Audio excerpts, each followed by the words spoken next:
Welcome back to Nerdly Presents Off the Reel. This is an off the reel review for the movie Content, a lower budget movie that you can go out there and check out. You'll be able to see on all those streaming sites. A movie that I definitely think is worth your time, and we're going to talk about it today. But first of all, you can go over to nerdly.co.uk, your favourite British home, for all of your news, reviews and exclusive interviews. We like to cover everything from the big budget to the low budget to the no budget, with a special keen interest on the lower end of the scale, and that's where this movie is. So we're going to talk about Content, a very interesting movie that I found to be a little bit different while following the same sort of strain as some other movies that I've seen of late, but just different enough to keep my interest, keep me piqued, and keep me moving forward. I'll do what I normally do, and that is to talk the plot of this movie with as few spoilers as humanly possible before moving into the cast and crew of this movie, which is kind of where the movie lives and dies. Then I'll get into what I did and did not like about this movie before I finally give you my Nerdly Presents Off the Reel review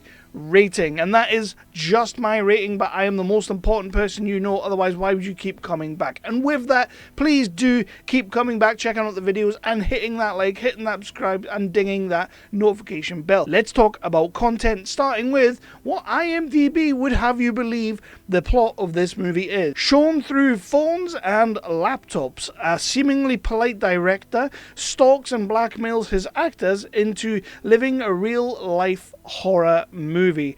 And yeah, Adam Meilech has, that's probably like totally butchered his name, but he has gone a little bit outside the box with this movie, which is something that I absolutely rate. It's something I admire and something I adore. When the movie starts, we're kind of like in this situation where there's a young girl, she's at home, she's on the Zoom, and she's part of this thing called Therapal. People can call her, people can message her, people can get in touch with her. And one night she logs in and she's doing that many different things on like DMs, on Facebook, on calls, on WhatsApp, that it's just getting a little bit too much, and she accidentally gives out the wrong information to the wrong person. Teddy then comes on the screen and he's like, dude, if you're going to give out people's confidential information, you can't do that. I'm going to use that against you, and I'm going to make you do stuff that you don't want to do. Anyway, we come to find out that actually that is not really what's happening. What we are watching is a Zoom call that has been staged by a director called AJ Wilby. It's sort of like that movie that was made in lockdown with the girls that I really liked, the horror film that everybody was buzzing about. But instead of actually making a horror movie and putting it out over Zoom, this guy is making his more, it's kind of the behind the scenes of all of that, if you know what I mean.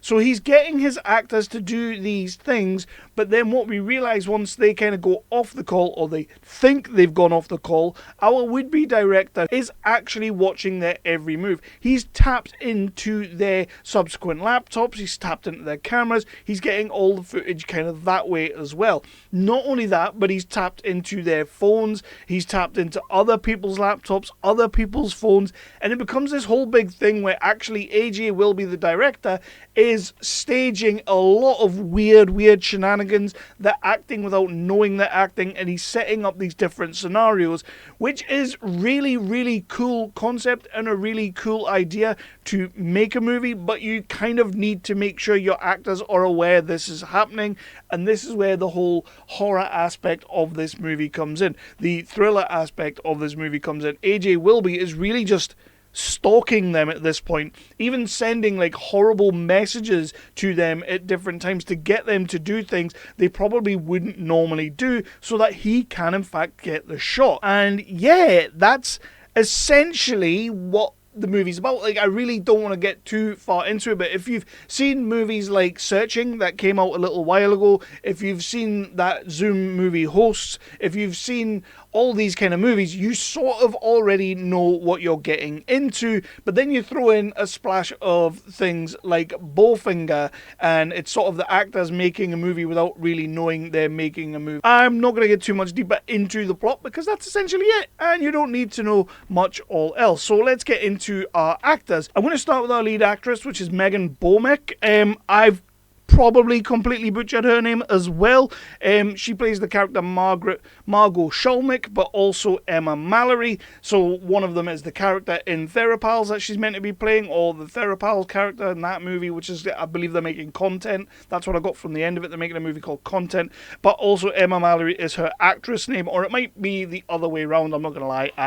At one point, I just wasn't sure which one was which is kind of the magic of the movie, and I feel like that's what Adam Meilech was going for in the end. She's kind of like this young starlet actress who has done other jobs but is making her way, so she does come with a little bit of diva and a little bit of gravitas that at times does kind of log heads with AJ, but she is who she is. That's why he's cast her. I really, really liked what she was doing. A lot of the stuff when she's not supposed to know that she's being recorded, we know, but she doesn't. There's a lot of really natural stuff in there. I like the bouncing between being the character and being the actress, but while she's being herself, if you know what I mean. It must have been very confusing at times making this movie, but I really liked what Megan did in this film. She's probably one of the shining lights in the movie in terms of like, she can really act. And that's not to say that other people can't act, but with what she's doing in terms of drama, in terms of tension, she's really putting it together, and I really, really liked it. Alex Mills is our male lead. Teddy Nielsen, or Lee, again, which one's which, I'm not 100% sure. He's sort of coming through, just starting out as an actor. He's taking everything a little bit method, but he's being like coerced by AJ to kind of do that and to go method with it and to go real with it. And he's sort of like asking Margot for a little bit of advice. I love the playful nature between the two of them, even when they're just sort of texting each other back and forth, and it's a little bit awkward at times, but the way their reactions are, I really like it, because again, you have to remember that we are watching them and they don't know they're being watched.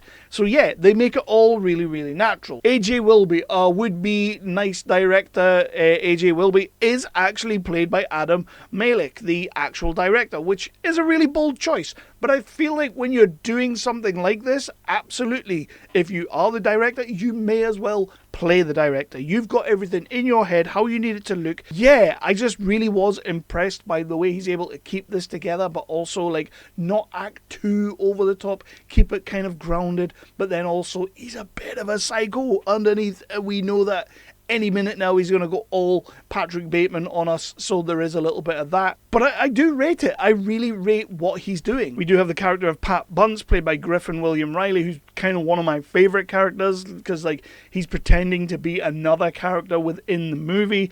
I like that character. He was really cool. And Alex Senti plays Shea Goldberg. So it's not a massive cast and crew, but again, with a movie like this, you don't really need a massive cast and crew. We're essentially making an independent movie within our independent movie, so you play to what means you have. You play to what effect you have. And I feel like that's where the magic of Content actually is.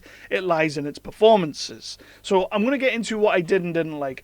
And I'll be completely honest with you, I've seen a few of these movies that are told from laptops, directly from laptops, and we're doing it all the way through. At the last Romford Film Festival, we had a movie like that. In fact, we had a couple of shorts like that as well. You have the movie Searching, which was a really cool movie that everybody kind of got on board with and really liked. And of course, we have the horror movie with the girls on the Zoom cam, which again, I really enjoyed that film as well. At first, when the movie starts, I was struggling a little bit. I was kind of, really, we're going to do this again? Okay, but you're going to have to keep it interesting. We didn't ever break the rules. We didn't break tradition. The rules that were set at the very start of the movie, we keep to those rules very, very tightly. And I like a movie that is able to do that and not lose me.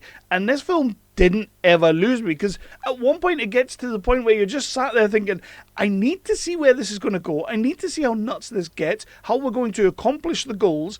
Really, I just need to see what happens with this film.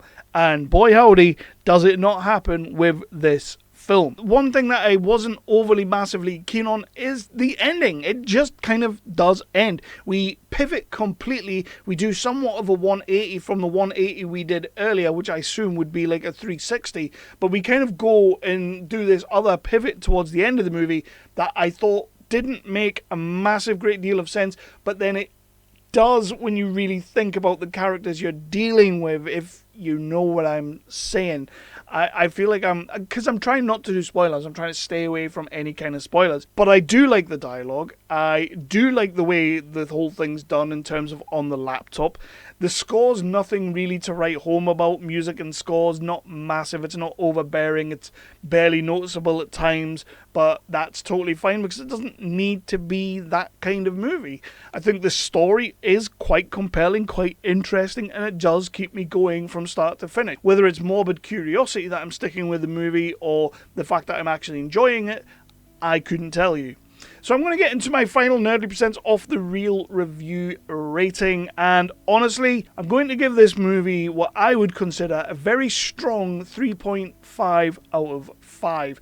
I really enjoyed the flick. It has its issues, obviously it does have its issues, and sometimes its issues are quite glaring, but I do think it's very clever. I do think it's done really well. It never once loses me. The threads all go together. The story is coherent. It all makes sense. Everybody's putting in really good performances. Megan's putting in like a superstar performance in my eyes, considering when you really think about what she actually has to do, it's not a massive great deal. This director, Adam Meilech, in the role of AJ Wilby as well, I've got to say, nails it. Not afraid to take shots at himself. I'm guessing not afraid to put himself in these roles where it's kind of like, okay, but you're sort of making yourself look like a crazy director right now.